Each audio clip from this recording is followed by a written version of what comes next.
Hello everyone, welcome to the course on Instrumentation and Process Control.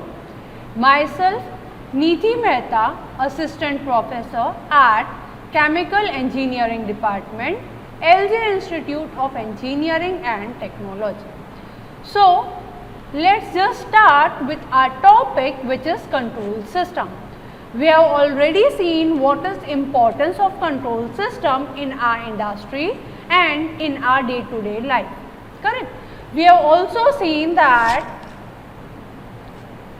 how a control room look like in any industry, as well as how different equipment are shown in a control panel, correct? So, let's just start with today's topic, which is block diagram reduction technique.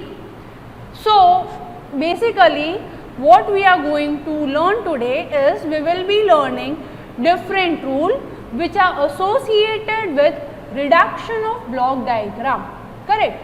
What is block diagram? We have already discussed this in our previous session, but once again I am just giving a quick recap. So, block diagram is basically a pictorial representation of our system which relates our input into the system to the output given by the system, correct? So, block diagram is basically a pictorial representation which will link your input and output of the system.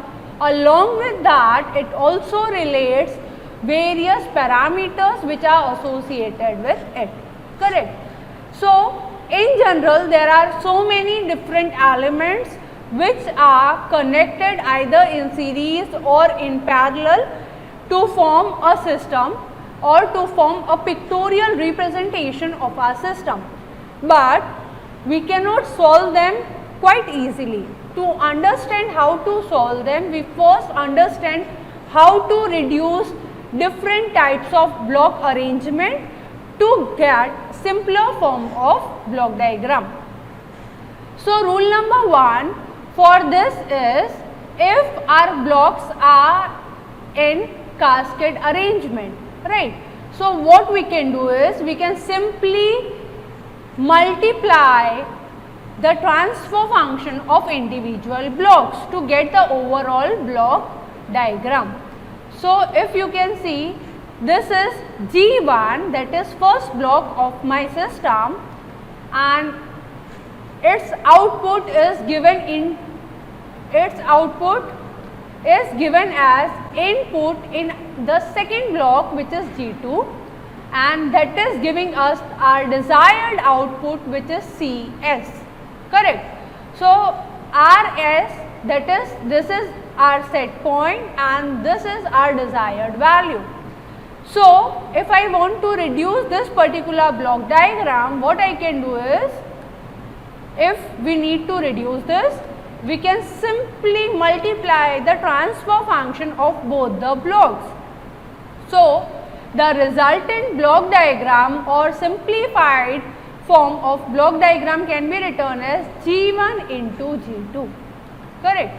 So, if you see overall transfer function for this particular case, first case, it will be written as R1S, that is output equals to input into transfer function. So, it will be multiplied as G1 transfer function into R of S, and same way CS can be written as G2 into R1S, correct? And once you put the value, you will be getting G1 G2 RS, which is overall transfer function of this particular block.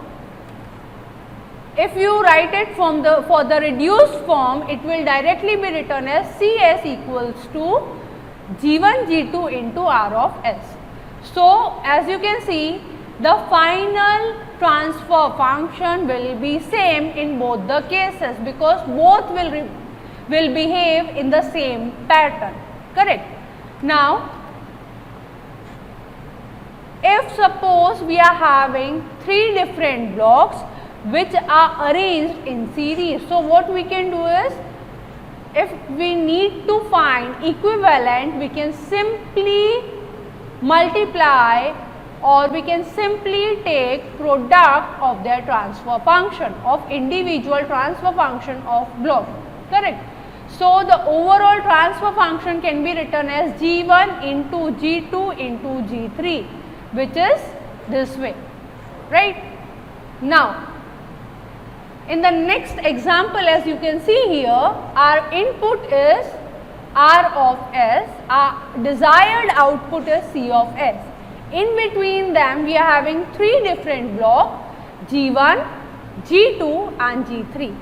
But between G2 and G3 we are taking an output as R1S.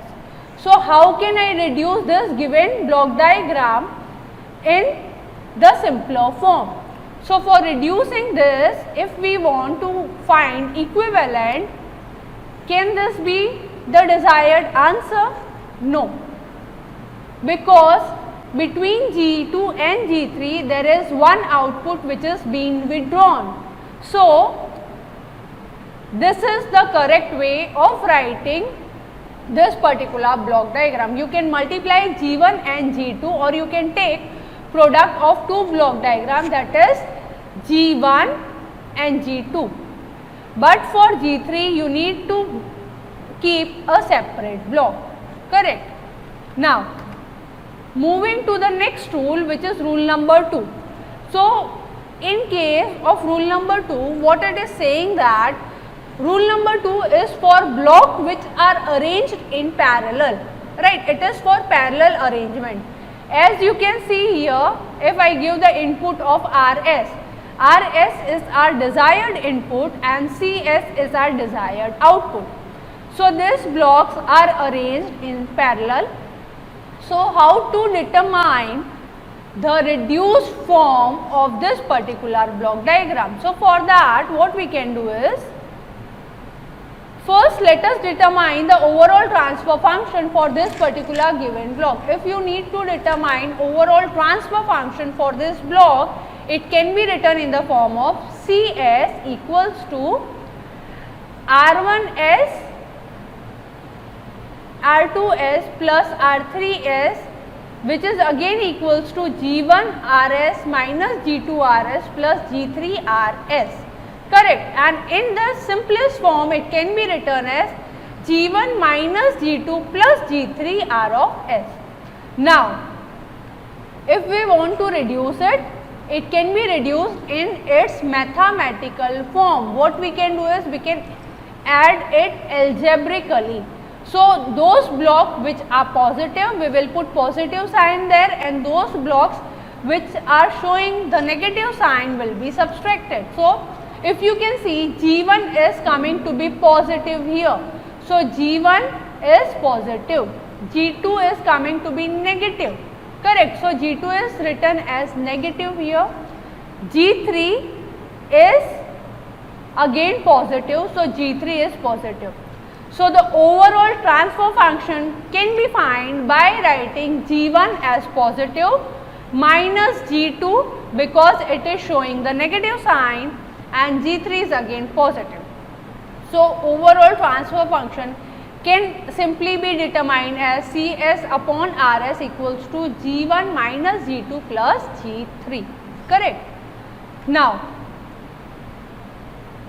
the next is elimination of feedback loop. So if you know that when we send the stream of output back into our input system, then it is termed as feedback system, correct. So this is a feedback system because we are taking one part of our output, sending it back into the input of our controller, right. Now how can I eliminate this particular portion from my control loop or from my block diagram? So for doing this, for eliminating feedback, we can simply use this particular formula. It can be written as forward loop, right, transfer function of forward divided by 1 plus or minus transfer function of each and every element present in that particular loop. Correct. Again I am repeating, transfer function of forward path divided by 1 plus or minus transfer function of each and every block present in that particular loop.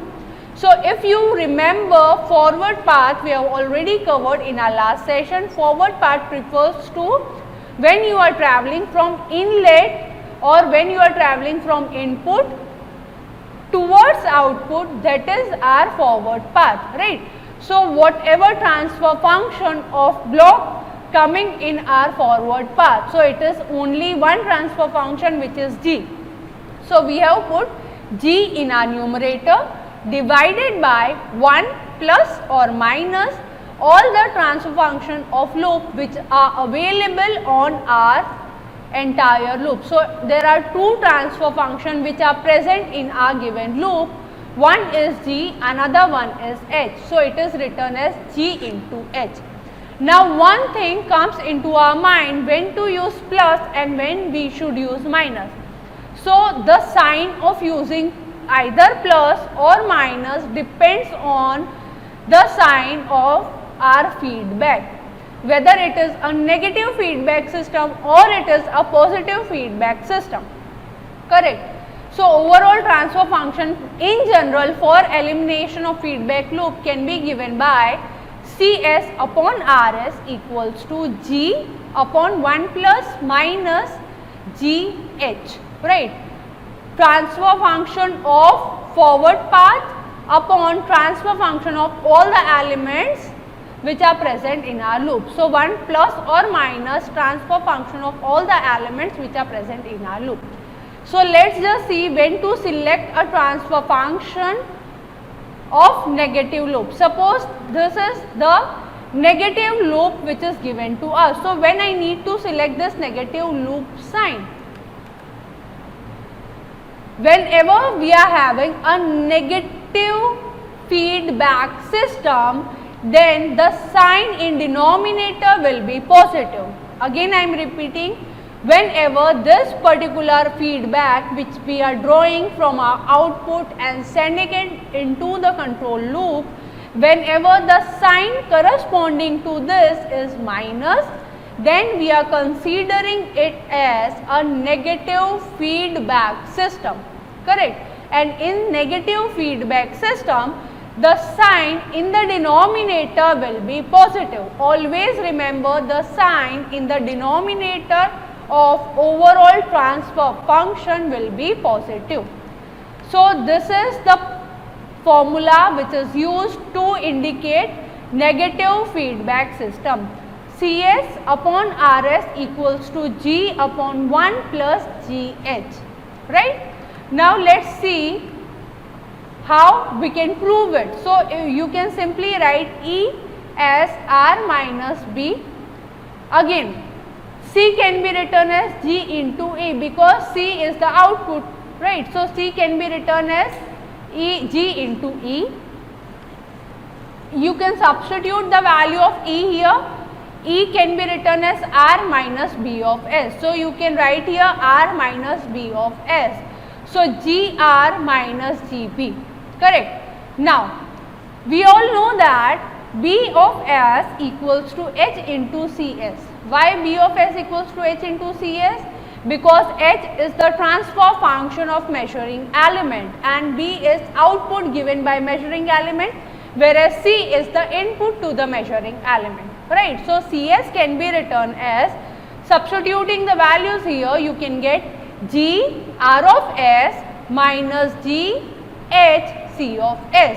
So ultimately you will be getting these particular terms when you will write it. So it will be in the term of CS plus G into H equals to G R of S, or you can also write it in the form of CS 1 plus GH equals to G R of S.